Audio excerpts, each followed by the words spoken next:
अरे आवाज नहीं करो।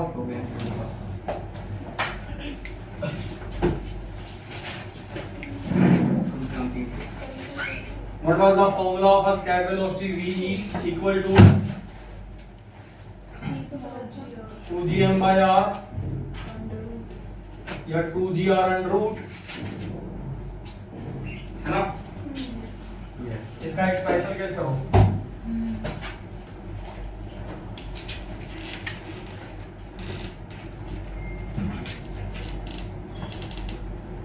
इसका एक्सप्रेशन केस करो। मान लो ये अर्थ है, ये अर्थ का सेंटर है O, अर्थ का रेडियस R, अर्थ का मास है कैपिटल M, ठीक है? ये कौन है? अर्थ की ग्रेविटेशनल फील्ड है। ये दूसरी बॉडी पड़ी है जिसका मास है स्मॉल m, ये अभी अर्थ के सरफेस पे पड़ी है। कल मैंने क्या कहा था आपको? अगर मैं इस बॉडी को वेलोसिटी दे दूं एस्केप वेलोसिटी, और ये वो मिनिमम वेलोसिटी है जो बॉडी को देनी पड़ती है अर्थ की फील्ड से जस्ट बाहर देखने के लिए। यानी कि ये वो वेलोसिटी है जिस वेलोसिटी से अगर आप यहां से बॉडी को फेंकोगे तो यहां जब बॉडी पहुंचेगी तो उसकी वेलोसिटी कितनी हो जाएगी? 0। मतलब ये वो वेलोसिटी है जो बस इस बॉडी को फील्ड से जस्ट बाहर करके आ जाएगी। मतलब जब बॉडी फील्ड से बाहर पहुंचेगी तो उसके पास वेलोसिटी वगैरह नहीं होगी कुछ भी। अरे तो मैंने यहां पर टोटल एनर्जी 0 ली थी उसकी। मैंने यहाँ पे टोटल एनर्जी 0 क्यों ली थी? क्योंकि मैंने कहा था यहाँ पे पोटेंशियल एनर्जी भी 0 हो गई है, और यहाँ पर क्योंकि बॉडी के पास वेलोसिटी भी नहीं है, इसका मतलब उसकी के भी 0 हो गई है। ऐसा कब हुआ था? जब मैंने बॉडी को कितनी वेलोसिटी से फेंका था? एस्केप वेलोसिटी से फेंका था। और मैंने कहा था अगर मैं इससे कम फेंकूंगा, इससे कम से फेंकूंगा तो फिर तो ये फील्ड से बाहर जाएगी नहीं, फिर तो एक पर्टिकुलर हाइट पे जाके वापस आ जाएगी। याद आया कुछ? Yes sir. अब मैं स्पेशल केस क्या बोल रहा हूँ पता है? मैं कह रहा हूँ मैंने इस बॉडी को फेंका वेलोसिटी एस्केप वेलोसिटी से ज्यादा वेलोसिटी से फेंका। स्पेशल केस मेरा क्या है कि अगर मैं बॉडी की वेलोसिटी एस्केप से भी ज्यादा कर दूं तो अब क्या होगा पता है? जब एस्केप वेलोसिटी से फेंका था तो यहां फील्ड से बाहर जाने के बाद इसकी वेलोसिटी कितनी बन गई थी? 0 बन गई थी। क्या अब इसकी वेलोसिटी यहां 0 बनेगी? अब तो ज्यादा वेलोसिटी से फेंका ना मैंने, तो अब इसकी वेलोसिटी यहां बन जाएगी v डैश, और मुझे वो v डैश निकालनी है। मुझे क्या बताना है? अगर मैं इस बॉडी को फेंक दूं एस्केप वेलोसिटी से भी ज्यादा वेलोसिटी से, तो ये तो कंफर्म है कि अभी भी फील्ड से बाहर तो जानी जानी है बॉडी, लेकिन अब बॉडी जब फील्ड से बाहर जाएगी तो फील्ड से बाहर जाने के बाद भी उसके पास क्या होगी? कुछ ना कुछ वेलोसिटी होगी, और वो होगी v डैश वेलोसिटी। मुझे v डैश की वैल्यू बतानी है बेटा आपको, तो कैसे बताएंगे? कल आपने एस्केप वेलोसिटी निकालने के लिए क्या कांसेप्ट लगाया था? कंजर्वेशन ऑफ एनर्जी लगाया था आपने कहा था यहाँ एनर्जी और यहाँ एनर्जी बराबर है। तो अभी भी क्या कंजर्वेशन ऑफ एनर्जी ओबे नहीं करेगा? वो तो अभी भी ओबे करेगा, क्योंकि आप अभी भी एयर का डिस्टेंस क्या मान चल रहे हो? आप अभी भी जो एयर का डिस्टेंस है उसको नेगलेक्ट माने चल रहे हो।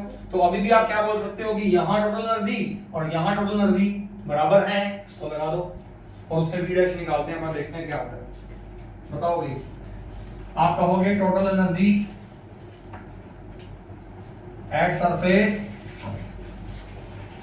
ऑफ अर्थ बराबर रहेंगे total energy at infinity.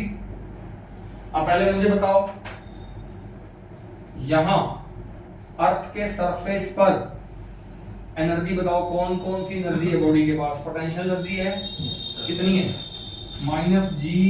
-gmm/r plus, और कौन सी एनर्जी है बॉडी के पास? कितनी है? ½ m v²। क्योंकि अब की बार वेलोसिटी v है, v e नहीं है, v e से तो ज्यादा है velocity.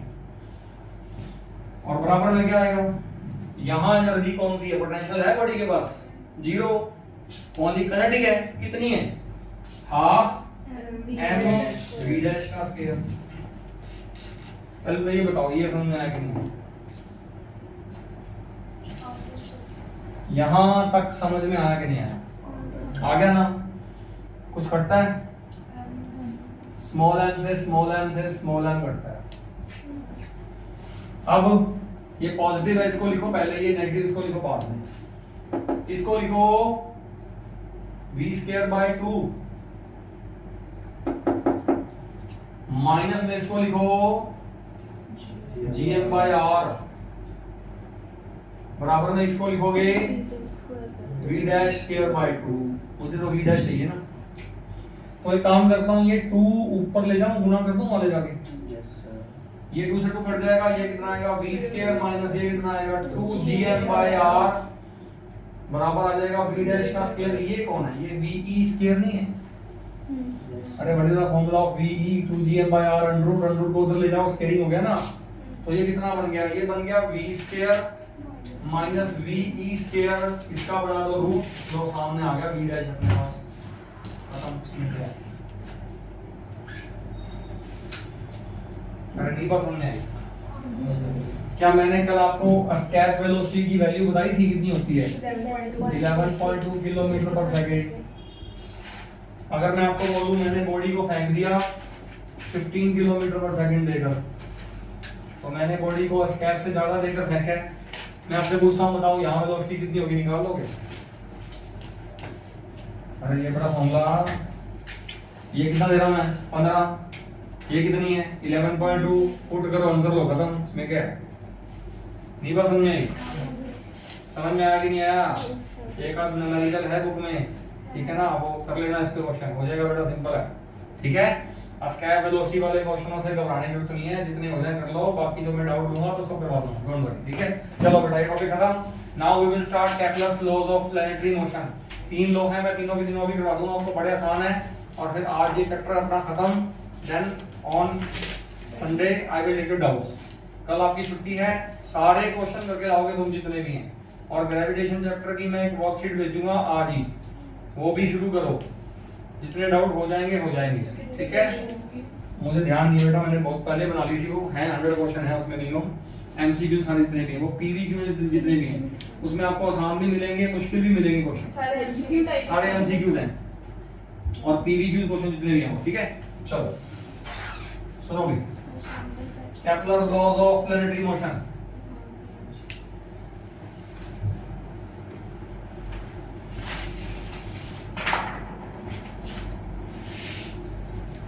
Kepler's laws of planetary motion। Kepler scientist का नाम है।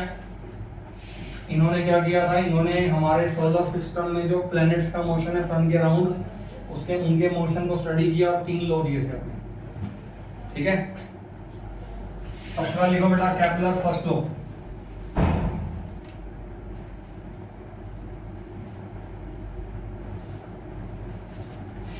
सबसे पहले लिखो Kepler's first law. Kepler first law बहुत आसान है, एक सिंगल डेफिनेशन ही है, याद ही करनी है वो भी आपको। All planets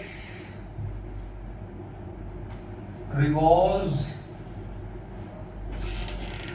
around sun in an elliptical orbit having sun on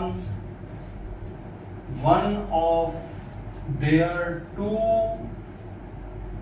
foci। ये डेफिनेशन है। आपने मैथ्स में वो पढ़ लिया क्या, इलिप्स?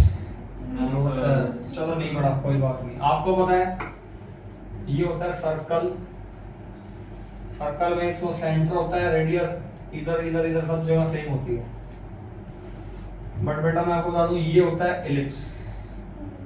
सर्कल को ऐसे पिचका दो तो ये जो शेप बनेगी, ये होती है इलिप्स की शेप। ठीक है, इलिप्स में भी एक सेंटर होता है, लेकिन इसमें दो रेडियस होती हैं, एक छोटी रेडियस होती है, एक बड़ी होती है रेडियस, है ना। और अगर मैं इस रेडियस को आगे ले जाऊं तो ये होती है मेजर एक्सिस, और मैं इसको ले जाऊं तो बेटा ये होती है माइनर एक्सिस, है ना। और इसमें दो फोकस होते हैं, ये तो सेंटर है O, ये होता है एक फोकस F1 और ये होता है दूसरा फोकस F2। तो फोकस का प्लूरल क्या बनेगा? फोसाई। फोकसेस नहीं बनेगा, वो फोसाई बनेगा। ठीक है ना, तो मैं यहाँ पे फोसाई लिखा है। बस आपको मैं हल्का सा बता रहा हूँ, बाकी तो मैथ्स में आप पढ़ ही लोगे अच्छी तरह से, वो मैथ नहीं पढ़ना, मुझे जितना जरूरत है बताने की उतना मैं आपको बता दूंगा। ठीक है, तो फर्स्ट लॉ क्या कहता है? फर्स्ट लॉ कहता है जो हमारे सोलर सिस्टम में जो प्लैनेट्स घूमते हैं सन के अराउंड, उनका ऑर्बिट कैसा है? उनका ऑर्बिट सर्कुलर तो है नहीं, उनका ऑर्बिट कैसा है? इलिप्टिकल है। और उनके लिए सन कहाँ होगा? किसी के लिए सन हो सकता है लेफ्ट फोकस पे हो, किसी दूसरे प्लैनेट के लिए सन हो सकता है राइट फोकस पे, है ना। अब आपको सर ये अलग अलग कैसे लगता है? तो आप ऐसे सोचो कि मान लो ये सन है, तो हो सकता है एक प्लैनेट ऐसे घूम रहा हो। अब इस प्लैनेट के लिए बताना सन कौन से फोकस पे आ गया? लेफ्ट वाले पे आ गया। हो सकता है दूसरा जो हो वो ऐसे घूम रहा हो, अब इसके लिए बताना सन कौन से फोकस पे आ गया? राइट वाले फोकस पे आ गया। दिख रहा है आपको? तो सन तो अपनी जगह है और सन घुमा रहा है 9-10 प्लैनेट को चारों तरफ अपने अराउंड। तो किसी के लिए सन लेफ्ट फोकस पे है, किसी के लिए सन राइट फोकस पे है, और सारे प्लैनेट जो हैं वो सन के अराउंड घूमते हैं। ऑर्बिट कौन सा है? उनका इलिप्टिकल ऑर्बिट है। ये किसने कहा था? केपलर ने कहा था अपने फर्स्ट लॉ में। बस इतनी सी बात है, सिंपल याद करना है बेटा आपको, खत्म। Kepler first law is over. अब केपलर सेकंड लॉ पे थोड़ा टाइम चल लगेगा अपने को, क्योंकि उसमें भी थोड़ी सी लेंथी उसमें दो डेफिनेशन आएंगी, उसमें और भी थोड़ा बहुत डिस्कशन हम करेंगे एक्स्ट्रा। ठीक है, चलो साफ कर दो इसको। समझ में आ गया? Kepler first law is a simple definition. जितने भी प्लैनेट हैं सन के अराउंड वो घूमते हैं इलिप्टिकल ऑर्बिट में, और किसी प्लैनेट के लिए सन हो सकता है लेफ्ट फोकस पे हो, किसी दूसरे प्लैनेट के लिए सन हो सकता है राइट फोकस पे हो। मतलब जो सन होगा वो दोनों फोकसेस, वो दोनों फोसाई में से किसी भी एक फोकस पे हो सकता है। और प्लैनेट कैसे घूमेगा? सन के अराउंड इलिप्टिकल ऑर्बिट में घूमेगा। बस ये याद रखना आपको। Now we have Kepler second law.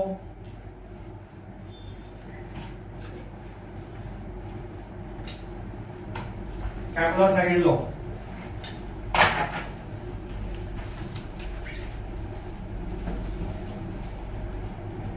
Kepler second law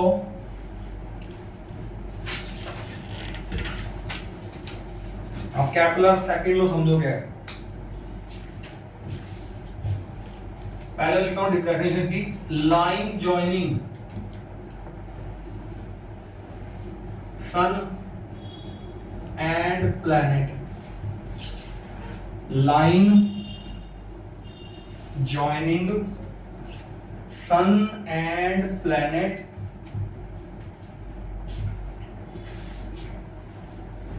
sweeps equal area in equal time। लो बेटा ये डेफिनेशन है सेकंड लो। अब इसमें इसका क्या मतलब है वो मैं आपको डायग्राम से बना के दिखाता हूं। आप ऐसे मान लो ये कौन है? ये किसी प्लैनेट का इलिप्टिकल ऑर्बिट है, और उस प्लैनेट के लिए सन कहाँ है? यहाँ है, और प्लैनेट मान लो यहाँ पर है ए पॉइंट पे। This is the position of the planet. ये जो प्लैनेट घूम रहा है ना सन के अराउंड, उस प्लैनेट की पोजीशन है ये देखो प्लैनेट की पोजीशन। ये प्लैनेट की जगह है, ये सन की जगह है। सर किसी प्लैनेट के सेंटर में नहीं हो सकता सर? नहीं, किसी के भी नहीं है। यही तो उसने खोज की थी ना केपलर ने, तो उसने फर्स्ट लॉ दिया। वरना फर्स्ट लॉ का मतलब क्या बनेगा बेटा? अगर एक भी प्लैनेट के लिए सेंटर पे आ गया तो फर्स्ट लॉ खत्म हो गया। फर्स्ट लॉ बनने का मतलब ये कि एक भी प्लैनेट के सेंटर पे नहीं है। ठीक है, ये प्लेनेट घूम रहा है ना, जो प्लेनेट घूम रहा है कोई भी हो सकता है, वो अर्थ हो सकती है, उसकी पोजीशन है मान लो ए पोजीशन। तो मैंने क्या किया, मैंने प्लेनेट और सन को ज्वाइन कर दिया, ये लाइन है, this is the line joining sun and planet. और मान लो प्लेनेट गया ए से बी,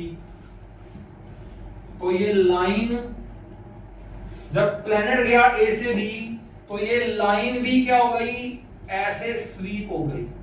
तो इस लाइन ने जो एरिया स्वीप किया, this is the area, this is the area sweep, this is the area swept by the line joining planet and sun. और मान लो प्लेनेट ए से बी गया, कितने टाइम में गया, t1 टाइम में गया। अब ऐसे ये प्लेनेट आ गया सी पे, पहले ये प्लेनेट सन से दूर था, अब सन के पास आ गया ना ये, तो सी पे आ गया। तो अब ये लाइन ऐसे बना लो, अब ये प्लेनेट आ गया सी से डी पे, तो ये लाइन ऐसे बना लो, और सी से डी पे ये गया कितने टाइम में, टाइम t2 में। तो अगेन दिस लाइन ने जो एरिया स्वीप किया, वो एरिया मैं आपको ये दिखा रहा हूं, है ना। अब सेकंड लो पता है कहता है, सेकंड लो कहता है कि अगर ये टाइम बराबर हुए ना तो ये एरिया भी बराबर होंगे। सेकंड लॉ कहता है कि सन और प्लेनेट को ज्वाइन करने वाली लाइन जो होती है वो बराबर समय में बराबर एरिया स्वीप करती है। तो बी और सी के बीच में भी हो सकता है। हाँ हो सकता है, लेकिन फिर मुझे यहाँ से यहाँ का टाइम लेना पड़ेगा ना। बात समझ आ गई। अगर यहाँ से यहाँ का टाइम और यहाँ से यहाँ का टाइम सेम हुआ तो ये एरिया बराबर हो जाएंगे, और अगर ये टाइम और ये टाइम सेम है तो फिर ये एरिया बराबर हो जाएंगे। मतलब बराबर समय में बराबर एरिया स्वीप करेगी कौन, line joining sun and planet. ये कौन कहता है, केपलर सेकंड लॉ कहता है। तो केपलर सेकंड लॉ कहता है in time t1 area swept by line joining sun and planet कितना है बताना, वो है एरिया ऐसे भी बोल दो इसको, एरिया ऐसे भी, and in time t2 and in time t2 area swept कितना आएगा, इज इक्वल टू आएगा एरिया SCD। t1 टाइम में कितना एरिया स्वीप हुआ SAB, t2 टाइम में कितना एरिया स्वीप हुआ SCD। और केपलर सेकंड लॉ कहता है अगर ये टाइम बराबर हो जाए तो फिर ये एरिया SAB और ये एरिया SCD भी क्या हो जाएंगे, बराबर हो जाएंगे।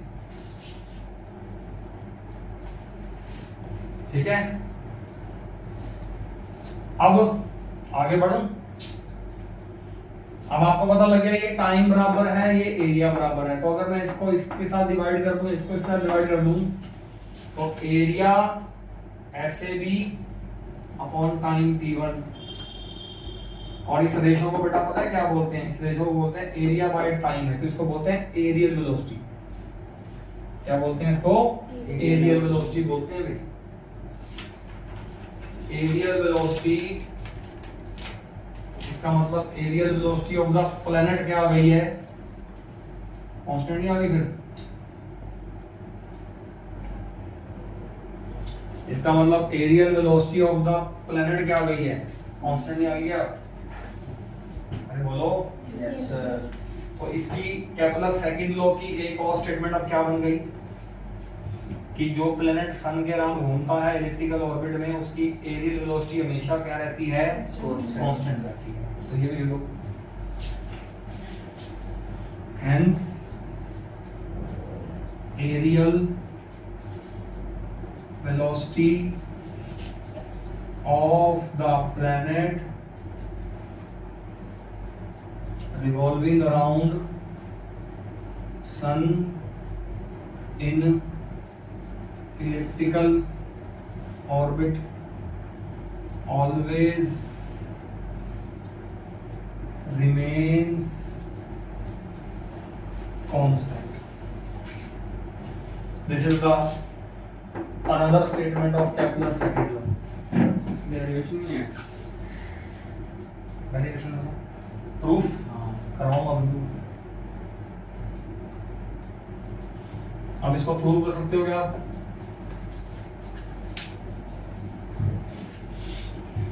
अब इसको हम प्रूव कैसे करेंगे? From geometrical meaning of angular momentum. याद है टॉपिक किया था अपन ने? L बराबर कितना था? 2m dA by dt था।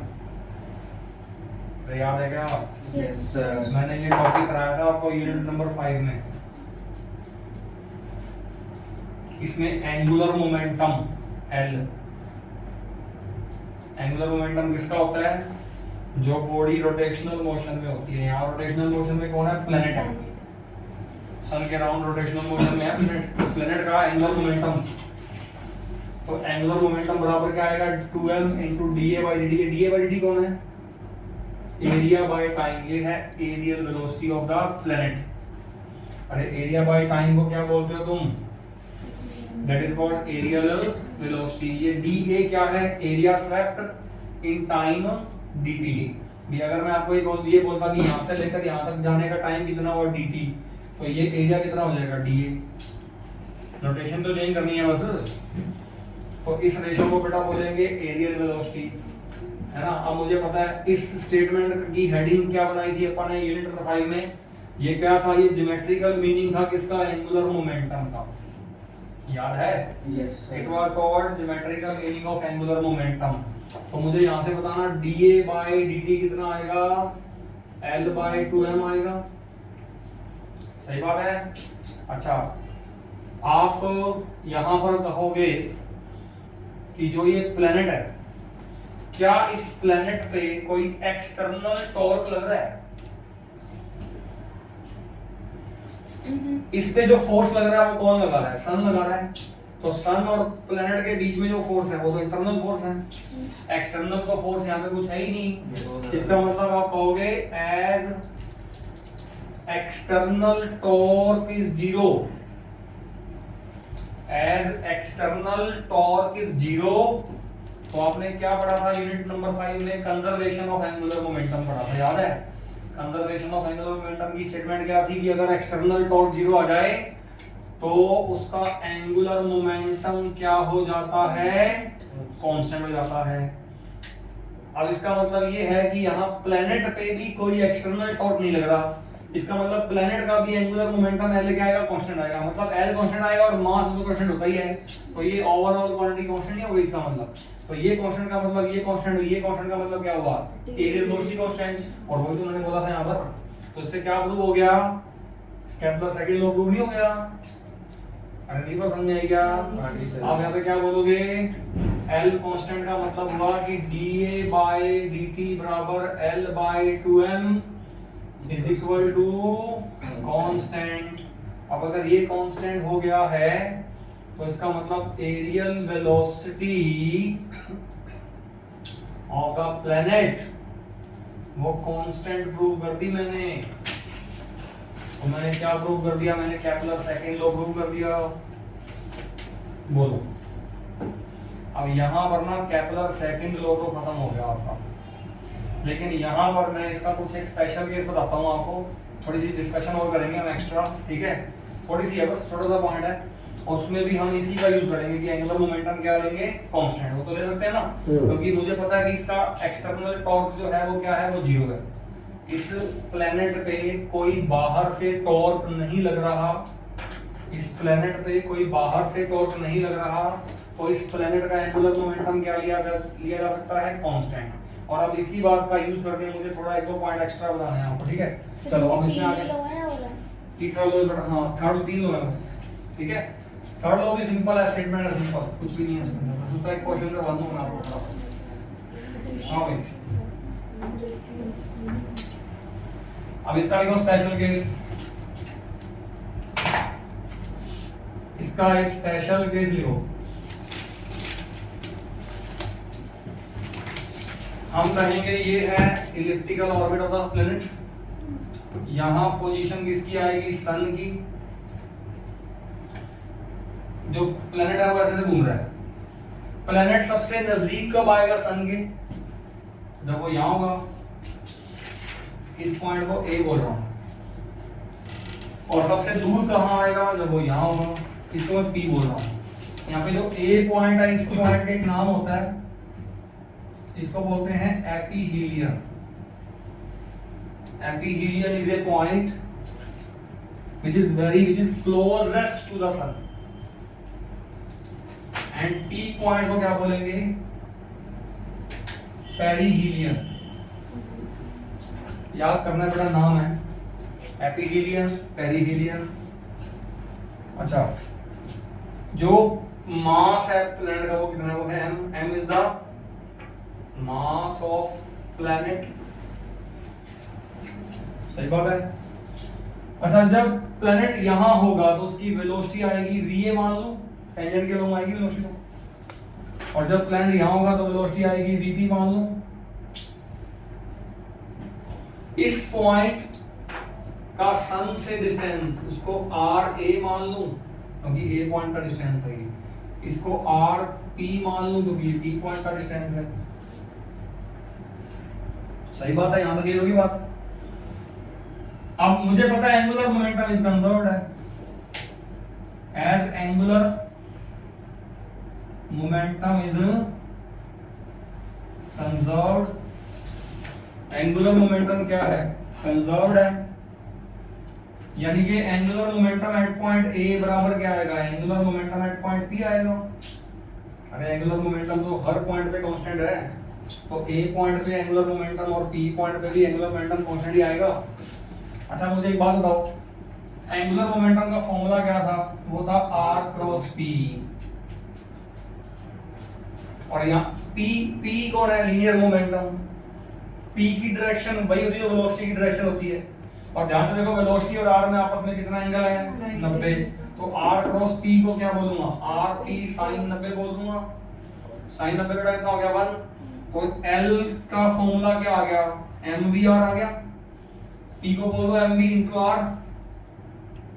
अरे l का फॉर्मूला क्या आ गया? mvr नहीं आ गया। अब यहाँ पे l a पॉइंट पे बताओ, ये mvr बताओ क्या लिखोगे? l a के लिए तुम बोलोगे m var a बराबर क्या बोलोगे? m vp rp। बोलो सही बात है क्या? m से m कट गया। आर यू गेटिंग और नॉट? Yes sir. तो मेरे पास क्या आ गया बेटा? va बाय vb बराबर आ गया rp बाय ra। बताना va ज्यादा है कि vp ज्यादा है? vp ज्यादा है। तो यहां वेलोसिटी ज्यादा है कि यहां वेलोसिटी ज्यादा है?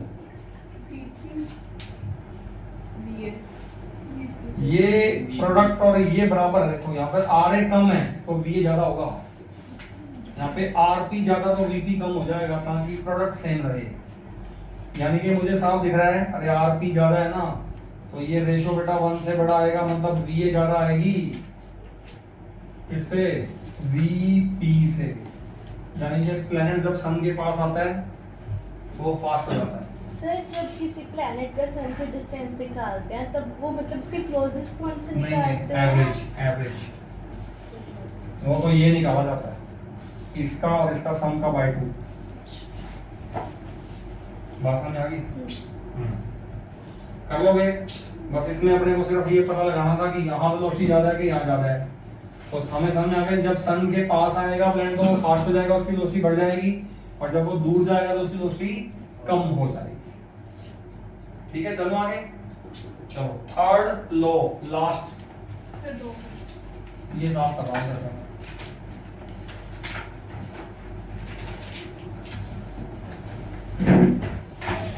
देखो बेटा, हेडिंग बनाओ बराबर, कैपलर third law.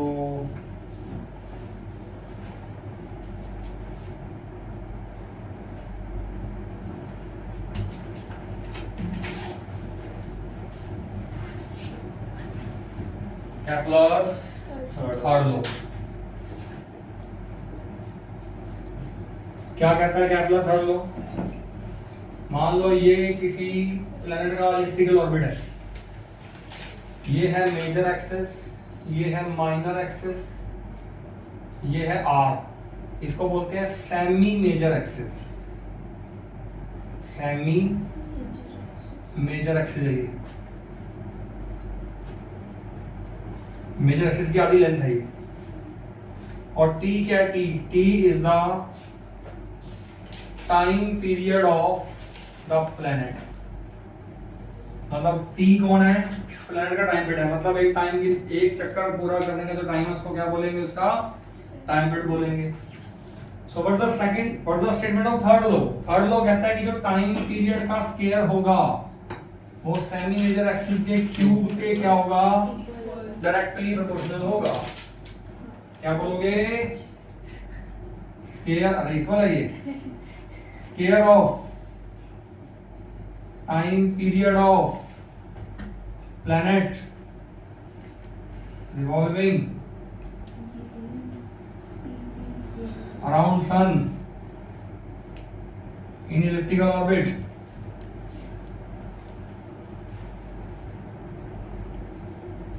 is directly proportional to cube of semi major axis,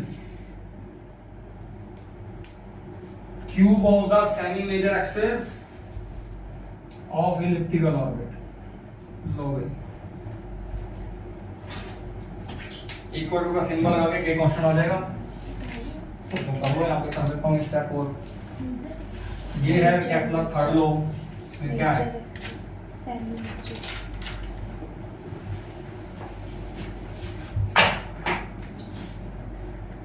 T square बराबर k capital R cube. Prove कराऊं उसको? अरे कर लो ना। नहीं सर, फटाफट छोड़ दो भाई। इसको प्रूव कैसे करोगे? बहुत आसान है।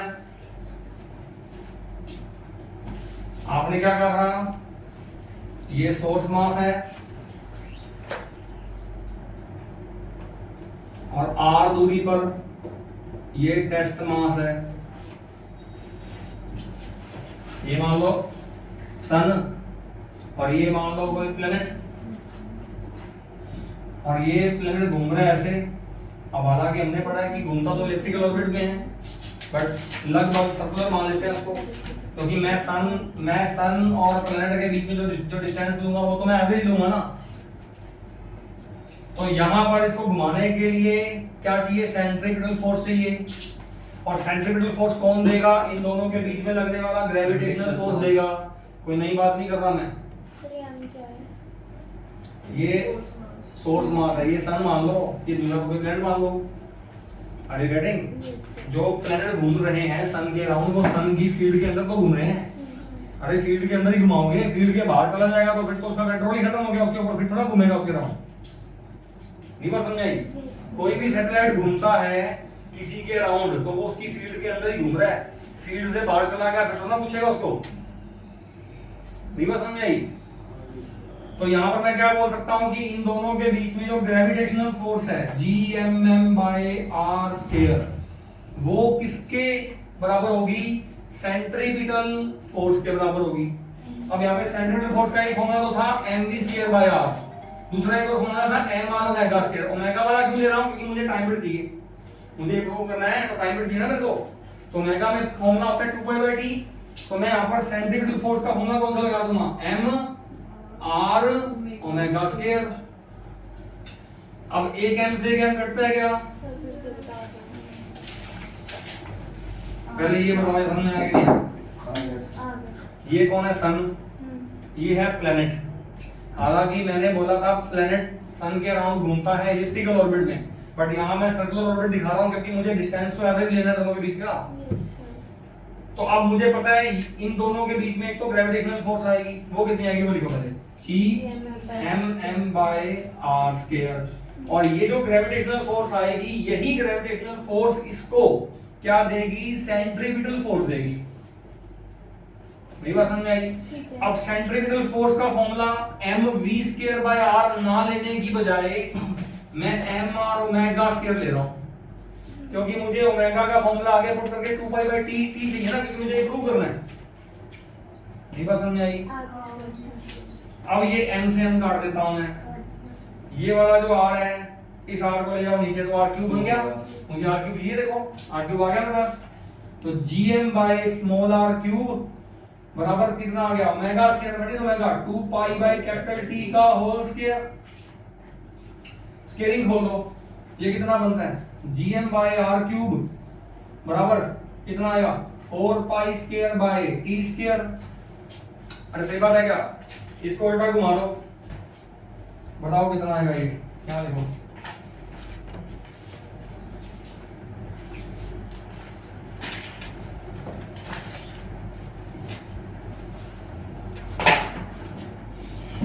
ये आएगा small r cube by gm बराबर आएगा t square by 4 pi square.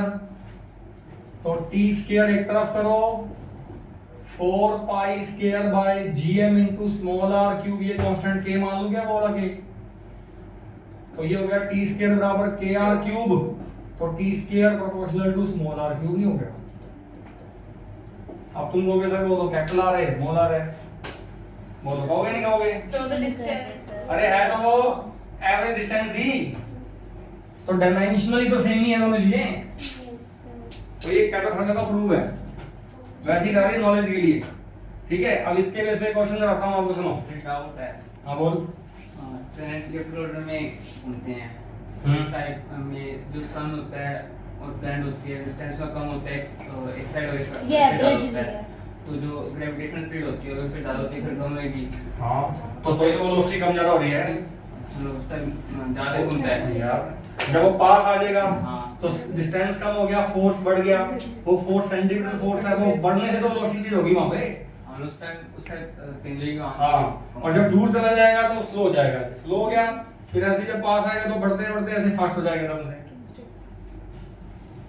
आगे बढ़ समझ में, वो तो होना ही है।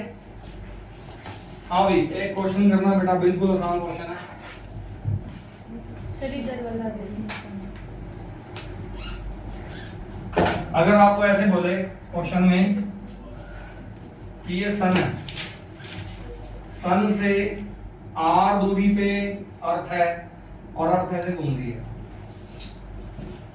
r दूरी पे अर्थ है, अर्थ ऐसे घूम रही है। अब आपको ऐसे बोलेगा कि एक और प्लेनेट है p जो 2r डिस्टेंस पे है और ये भी ऐसे घूम रहा है, तो इस प्लेनेट p का टाइम पीरियड निकाल दो। वो निकाल दो, इसका टाइम पीरियड पता है आपको 365 दिन, इसका टाइम पीरियड तो पता है 365 डेज, तो उसका निकाल दो। बताओ क्या कहोगे आप, कहोगे इसका टाइम पीरियड t स्क्वायर बराबर kr क्यूब, तो उसका time period t dash square बराबर k r डैश का क्यूब, और r डैश कौन है, वो तो 2r है। अरे नहीं बात समझ में आई क्या?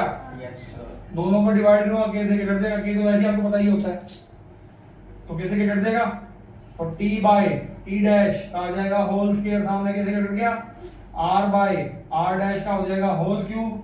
अब ये r बाय 2r, ये तो 1 बाय 2 का होल क्यूब है, ये तो 1 बाय 8 है, तो ये स्क्वायर यहाँ पे जाके रूट बन जाएगा इसका, तो t बाय t डैश कितना हो जाएगा 1 बाय 2 रूट 2, तो 2 रूट 2 ऊपर t डैश ऊपर, तो t डैश कितना आ जाएगा 2 रूट 2 इनटू t, और t कितना था 365 दिन था डेज, तो डेज में आंसर निकाल देंगे बड़ी डैश का। लो ऐसे क्वेश्चन बुक में है, कर लो क्या है इसमें। अरे नहीं बात समझ में आई क्या? सिंपल कैलकुलेशन बेटा, कुछ भी नहीं है इसमें। चैप्टर ओवर, क्या टाइम हुआ? तो जितना भी हुआ छुट्टी हो, मतलब चैप्टर ओवर हो गया। नहीं टाइम, चलो बहुत सर ये भी आप सोच रहे थे कि करोगे ना। सर से टाइम पूछ लो एक बार। मैं क्या कहता क्वेश्चन मार दूं। अरे तुम पूछ लेना, मेरे को बता देना। सर आप भी पूछ लो ना। चलो पूछ लूंगा, कोई बात नहीं, पूछ ले, तुमको डाल दूंगा, ठीक है। सर हम भी पूछ के जाते हैं, फिर सर अपनी मर्जी से रख लेंगे अभी सर टाइम। क्लास ले लूंगा। सर अभी यही टाइम देंगे 10 से 11, 11 से 12 से। क्या पता लगता है।